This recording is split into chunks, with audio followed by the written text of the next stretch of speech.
मंगला હું કરું કે બનશે?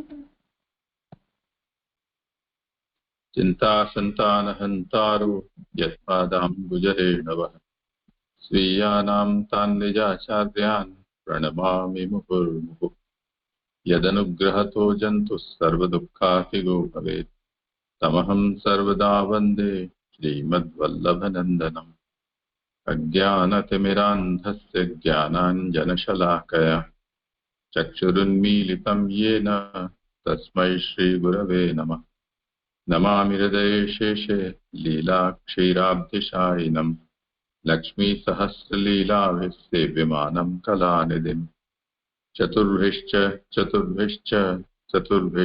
त्रिभिस्तथा षड्भिर्विराजते योऽसौ पंचधा हृदये।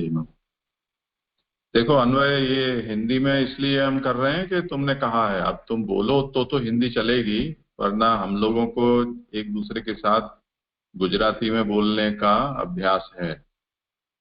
तो नेचुरल कोर्स में तो गुजराती ही चलेगी। तो अगर तुम नहीं बोलने वाले हो तब फिर थोड़ा मुश्किल हो जाएगा हिंदी में चलाना। तो तुमको प्रेजेंट भी करना पड़ेगा, सवाल भी पूछने पड़ेंगे और बोलना भी पड़ेगा।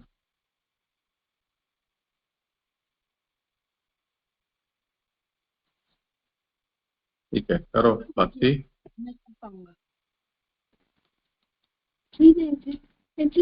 बालबोध के बाद सिद्धांत मुक्तावली ग्रंथ आता है। बालबोध और सिद्धांत मुक्तावली का संबंध ऐसा है कि बालबोध टाइटल का मतलब ये था कि बालकों को बोध कराना, बालकों के लिए वो बालबोध ग्रंथ था। क्योंकि जो यहाँ बालक यानी कि जो वैसे जीव जिनको पुष्टि मार्ग और दूसरे मार्ग का डिफरेंस बताना चला हो, तो ऐसे जीवों के लिए, जिनकी बुद्धि, ऐसे जीवों के लिए बालबोध ग्रंथ था।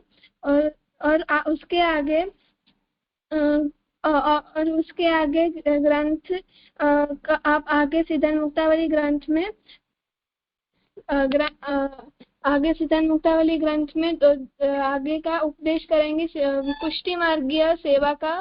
पुष्टि मार्ग में जो सिद्धांत है उसका उपदेश सिद्धांत मुक्तावली ग्रंथ में किया जाएगा। सिद्धांत मुक्तावली टाइटल का मतलब है सिद्धांत यानी सुनिश्चित मत, मुक्ता यानी मोती, आवली यानी माला।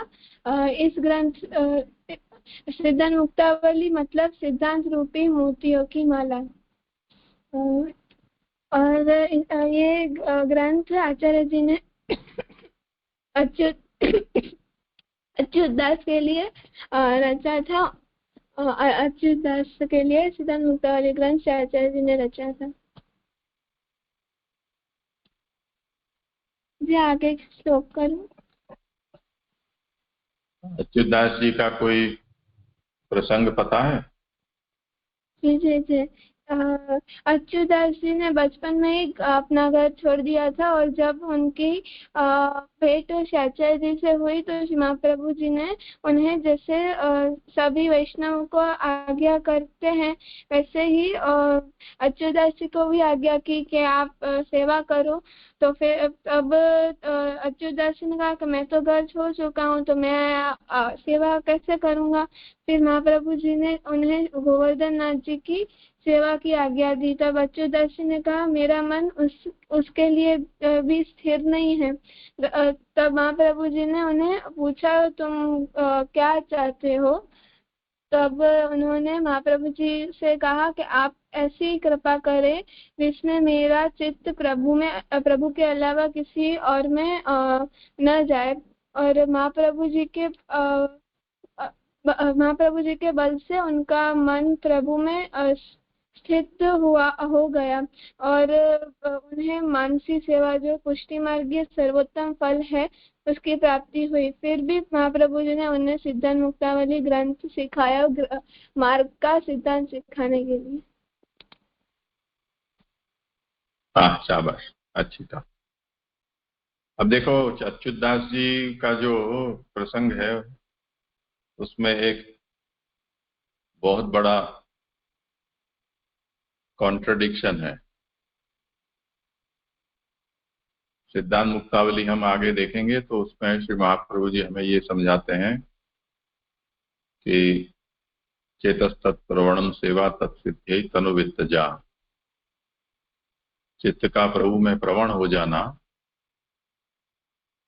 और उसके लिए हमें तनुवित्तजा सेवा करनी चाहिए, यानी हमारे तन से हमारे धन से घर में प्रभु को पधराकर और उनकी सेवा करनी चाहिए।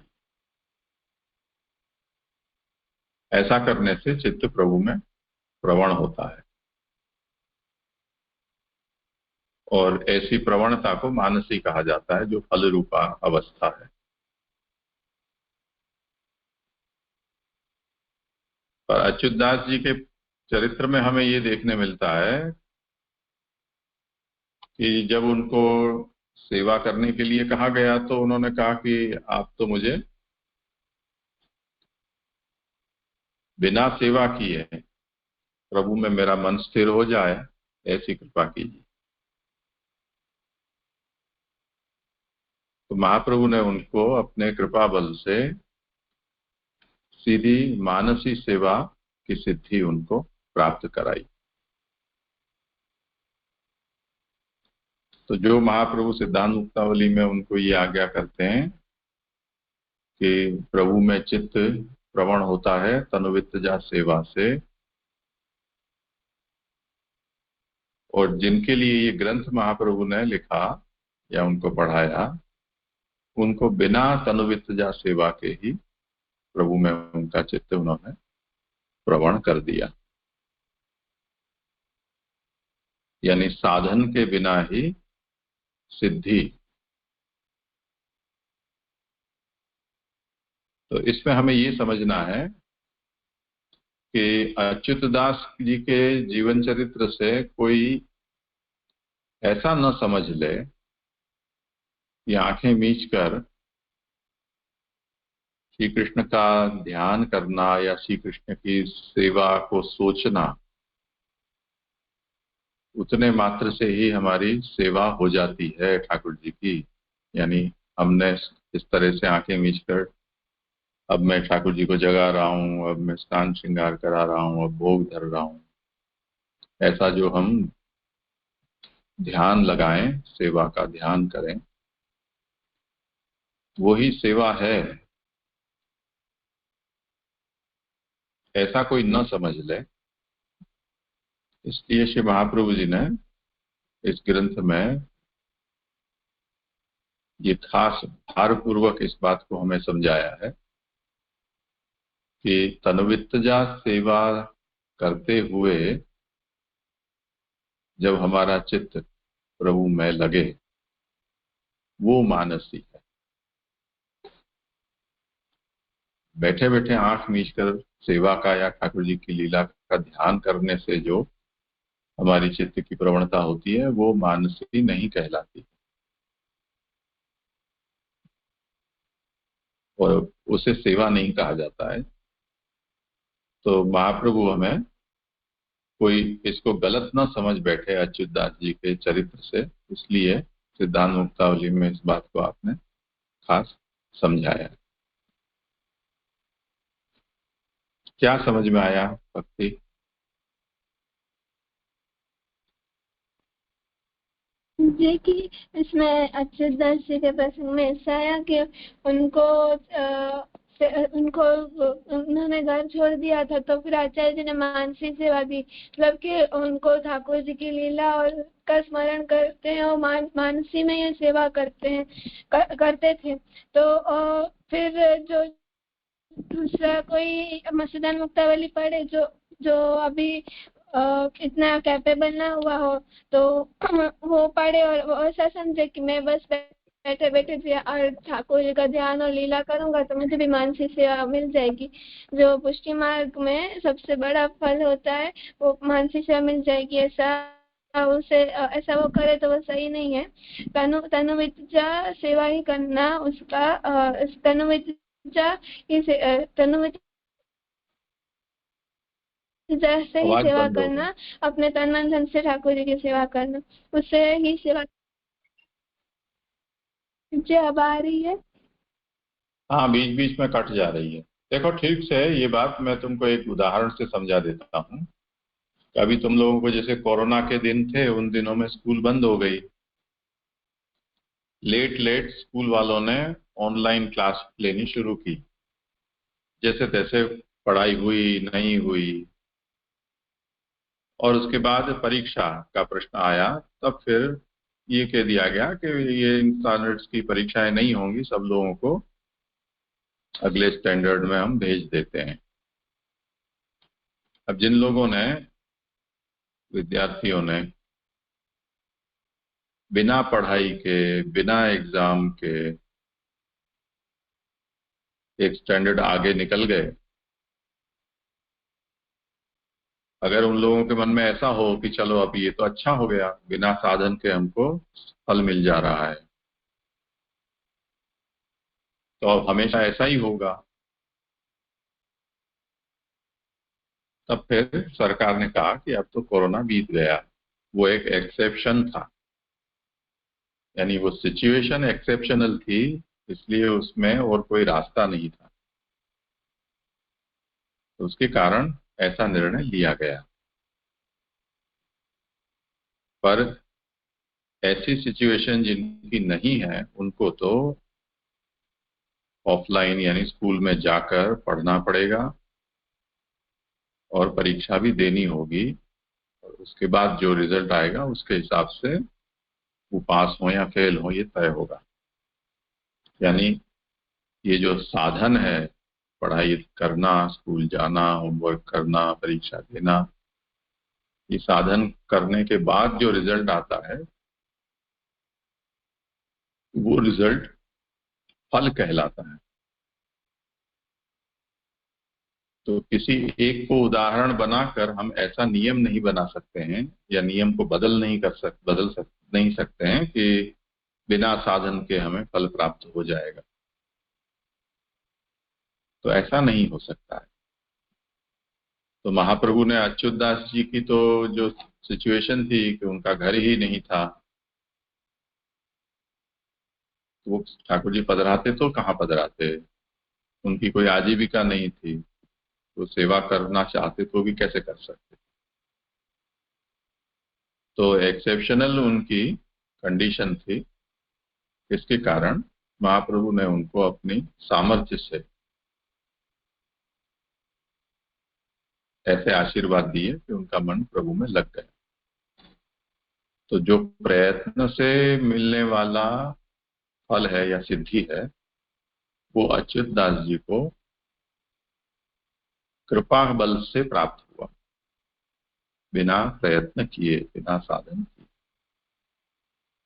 पर इसका कोई गलत अर्थ न समझ ले, इसलिए श्री महाप्रभु जी ने सिद्धांत मुक्तावली में ये समझाया है कि अगर आप अच्युतदास जैसे नहीं हैं, तब फिर आपको तो तनुवित्तजा सेवा करनी है, और उसी से आपका चित्त भी श्री कृष्ण में प्रवण हो जाएगा, तब जाकर मानसी सिद्ध होगी।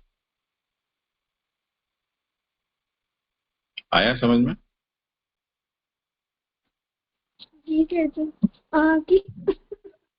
कि यहाँ पे जो हम सेवा साधन है, और हम साधन करेंगे, मतलब हम तनुविद्या से सेवा करेंगे तो हमें उसका फल मिलेगा, मतलब मानसी सेवा मिलेगी। पर यहाँ पे अच्युतदास जी को कृपा बल से ही मानसी सेवा मिल गई थी, क्योंकि उनकी परिस्थिति ऐसी थी कि उनके पास घर ही नहीं था, मतलब उन्होंने घर ही छोड़ दिया था। इसलिए यहाँ पे कोई दूसरा हो वो गलत ना समझ ले, इसलिए महाप्रभु जी ने सिद्धांत मुक्तावली ग्रंथ में बताया है कि तनुविद्या सेवा करने से ही फल प्राप्त होता है।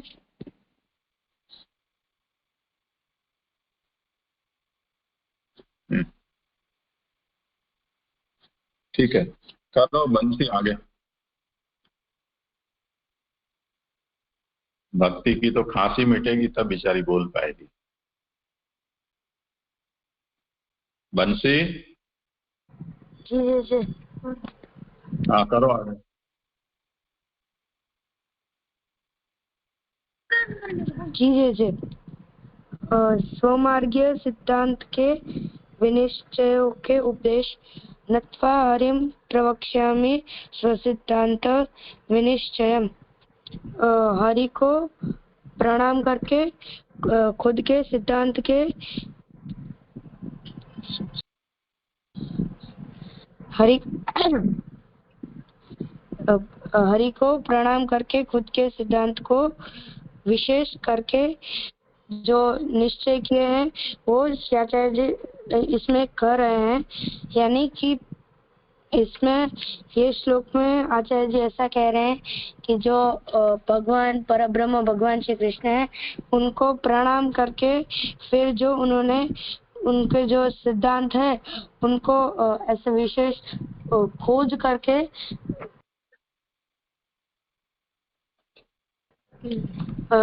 विशेष चीजें उनको विशेष सिद्धांत है जो उनको अच्छे से खोज करके अच्छे से बना के फिर उसका निश्चय किया है। ऐसा निश्चय कर रहा हूँ, ऐसा आचार्य जी पहली लाइन में कह रहे हैं। जैसे मुझे इतना समझ में आया। हरिम नत्वा, हरि को नमन करके, ये मंगलाचरण है।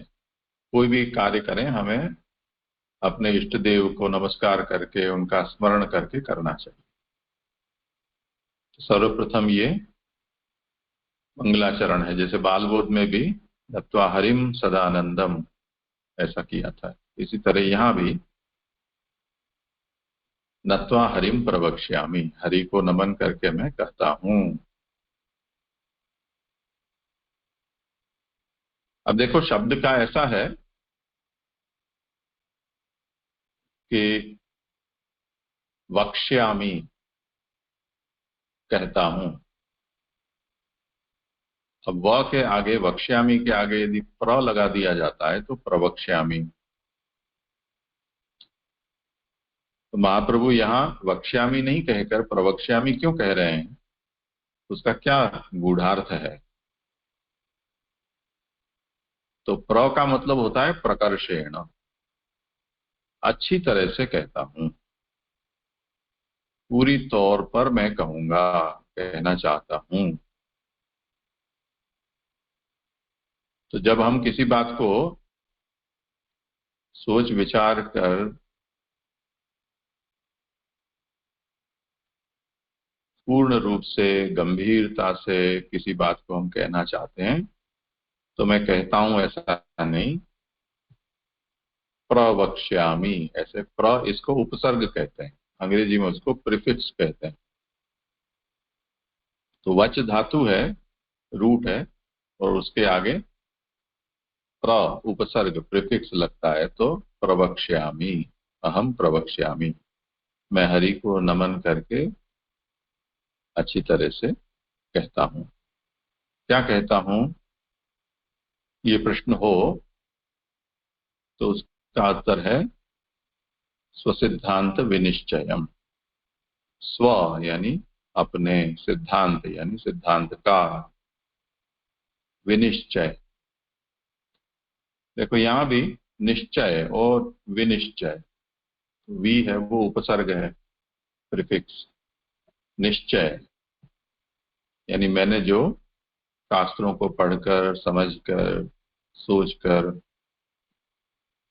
जो निर्णय मैंने निकाला है कि पूरे सभी शास्त्रों का क्या सार है,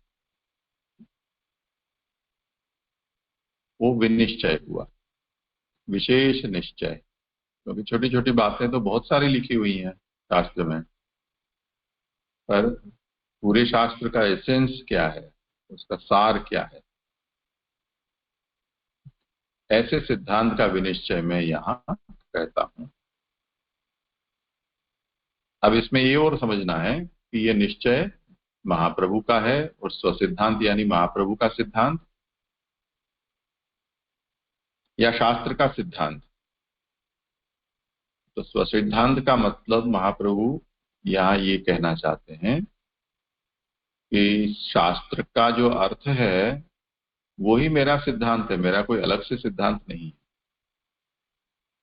तो जो मैं कह रहा हूं कि मैं ये स्वसिद्धांत मेरा सिद्धांत कहता हूं, उसका मतलब शास्त्र का अर्थ जिस तरह से मैंने समझा है वो शास्त्र का के अर्थरूप सिद्धांत को मैं तुमको कहता हूं।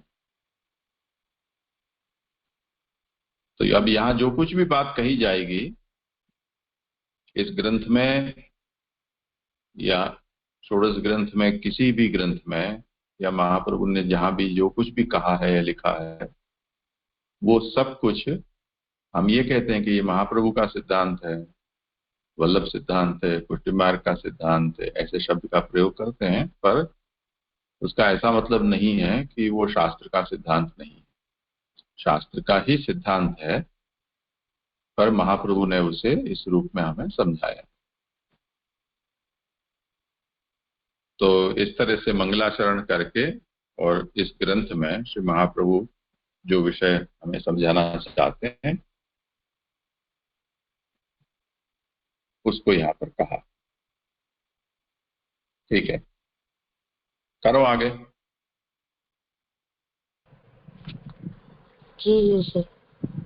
श्री कृष्ण सेवा की नित्य कर्तव्यता को उपदेश, सेवा की फलावस्था के लक्षण, सेवा के स्वरूप लक्षण, सेवा की साधनावस्था को लक्षण तथा अवांतर फल लक्षण। कृष्ण सेवा सदा कार्य मानसी सा परामता। कृष्ण सेवा हमेशा करनी, मानसी सेवा वो उत्तम मानसी सेवा तो उत्तम है। जैसे हमें इसमें से ये समझ में है कि हमें कृष्ण सेवा तो हमेशा ही करनी चाहिए।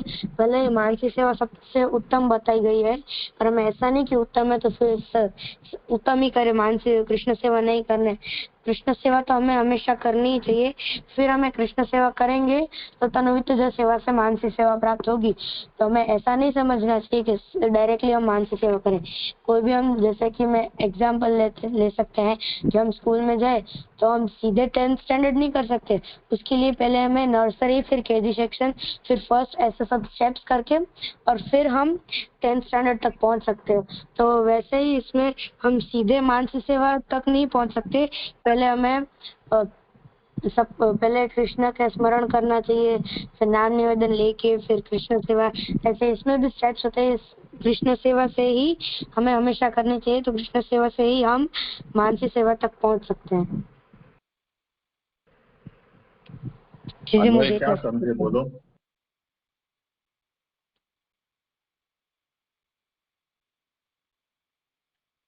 जी मैं मानसी सेवा नहीं समझा। जी मानसी सेवा नहीं, क्या समझे, पहले क्या समझे? अभी तक जो विषय चला वो पहले करो। मानसी सेवा का सब्जेक्ट तो अभी चला ही नहीं है। हाँ जी अभी वो अच्युत दास का प्रसंग चल रहा था और उसमें वो आपने ये भी बताया कि वो अच्युत दास का ऐसा नहीं लेना है कि वो सब साधन के बिना हम वो पहुंच जाए गोल पे, और वो बस ठाकुर जी ने एक्सेप्शन के लिए लिया था। और आपने उसका एक एग्जाम्पल भी दिया था कि वो स्कूल में अगर हम जब ऑनलाइन क्लासेस थे कोरोना के टाइम पे, तो एग्जाम नहीं ले पाए तब, तो फिर वो एग्जाम नहीं ले पाए तो फिर वो क्या बोलते हैं, मार्क्स प्रमोशन हो गया। हाँ प्रमोशन हो गया ऐसे ही। तो फिर गवर्नमेंट ने, एक बार ही हुआ, लेकिन फिर ऐसा गवर्नमेंट ने बोल दिया कि वो वापस हमें आना ही पड़ेगा, जो नहीं आ सकता है वही ऑनलाइन क्लास लेगा। तो वैसा जैसे मैं तो ठीक उससे क्या समझा। हाँ, पर अब उसको यहाँ पर अप्लाई तो करो। एग्जाम्पल दिया ना, एग्जाम्पल को अब यहाँ अप्लाई करके समझाओ उस तरह।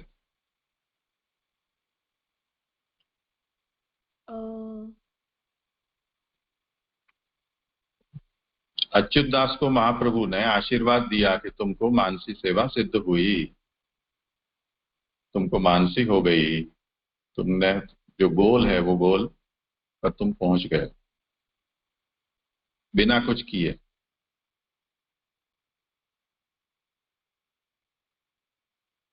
पर अच्युतदास एक एक्सेप्शन है, ये रूल नहीं है।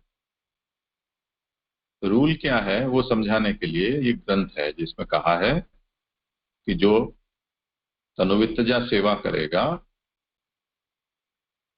उसका चित्त भगवान में लगेगा, उसको मानसी सेवा प्राप्त होगी। ये रूल है। ये समझाने के लिए श्री महाप्रभु ने ये सिद्धांत मुक्तावली कही, ताकि अच्युतदास को भी ये रियलाइज हो कि उनको जो प्राप्त हुआ है वो कितनी बड़ी वस्तु है, उनके ऊपर कृपा कितनी बड़ी हुई है। तो जो लोगों ने मानो कि 5th स्टैंडर्ड में कोरोना टाइम में थे, उन्होंने 1 से 4 जो स्टैंडर्ड है वहां तक उन्होंने पढ़ाई लिखाई की है, स्कूल गए हैं, होमवर्क किया है, ट्यूशन किया है, एग्जाम्स दिए, तब जाकर वो आगे के स्टैंडर्ड में प्रमोट हुए थे। वो कोरोना टाइम में बिना इन सब के प्रमोट हो गए, तो उनकी खुशी हम समझ सकते हैं, क्योंकि उन्होंने पहले इसके लिए एफर्ट्स किए हैं बहुत सारे। तो बिना एफर्ट के हमें कैसे आगे बढ़ना मिल गया, वो वही तो जान सकता है जिसने एफर्ट्स किए हों। तो अच्युत दास ने तो कुछ किया ही नहीं, उन्होंने तो मांगा केवल आशीर्वाद दे दीजिए, महाप्रभु ने दे भी दिए। अब उनको जो मिला है अच्युत दास को, वो क्या मिला है उसका भी तो रियलाइजेशन होना चाहिए ना। और अच्युत दास को एग्जाम्पल बनाकर दूसरे लोग भी ऐसे ही बैठे न रह जाएं, उसके लिए उनको भी एक राइट वे दिखाना चाहिए। तो महाप्रभु ने इस ग्रंथ में ये बात समझाई है कि कृपा से चित्त प्रभु में लग जाए, ये एक अलग बात है, ऐसा सबको नहीं होता है। और हमें अगर प्रभु में चित्त लगाना है, प्रभु में प्रेम हमें जगाना है, तो सदा तनुवित्तजा सेवा हमें करनी होगी। समझ में आया? हाँ जी, समझ में आया मुझे। अब नत्वा हरिम प्रवक्ष्यामि, इसको समझाओ।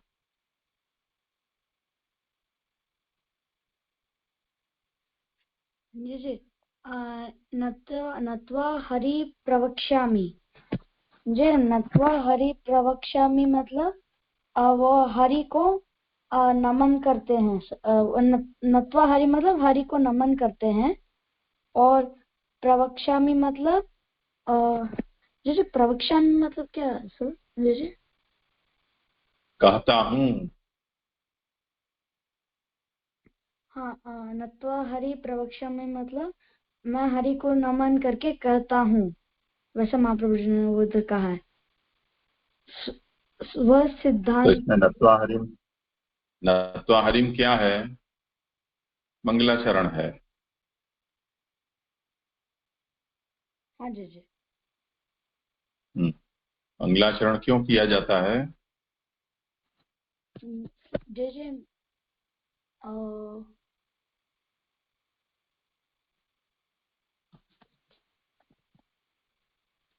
किसी भी अच्छे काम का हम शुरुआत करें तो हमें अपने आराध्य इष्ट देव को नमन करना चाहिए, उनको याद करना चाहिए, इसलिए मंगलाचरण किया जाता है। मंगलाचरण मतलब होता है शुभ आरंभ, अच्छी शुरुआत।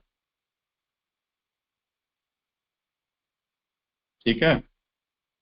हाँ जी जी जी। स्वसिद्धांत विनिश्चयम, इसका क्या मतलब हुआ?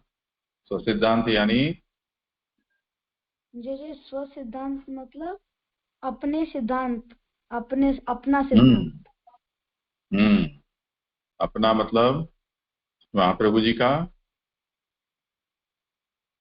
नहीं जी जी, हमारा। तो हाँ, पर हमारा मतलब किसका? तुम कहो कि मैं हमारा सिद्धांत बताता हूँ, तो पूछेगा हमारा मतलब किसका? अन्वय का।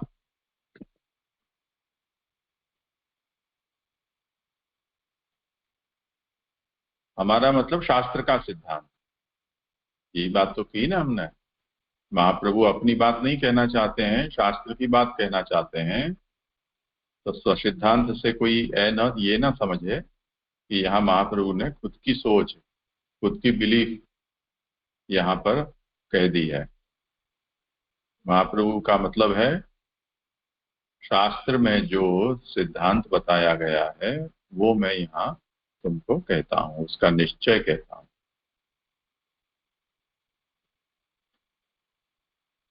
समझ में आया? हाँ जी जी। ठीक है, चलो आज ज्यादा नहीं करते हैं, इतना ही करते हैं। फिर कृष्ण सेवा सदाकार्य मान सीता परमता ये विषय कल लेंगे। ठीक है, तो यहाँ आज